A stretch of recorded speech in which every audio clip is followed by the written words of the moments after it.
couple weeks ago, I went to Mass with a friend of mine. We drove to go visit a priest friend of ours who was saying Mass. And my friend has a beautiful singing voice. It's just stunning.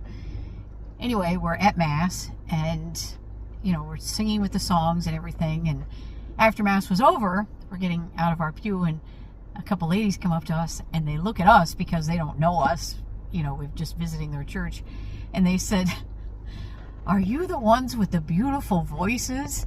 And my friend, God bless her, she's like, "Yes, we are." And I was like, she is. I am, as scripture says, am a joyful noise.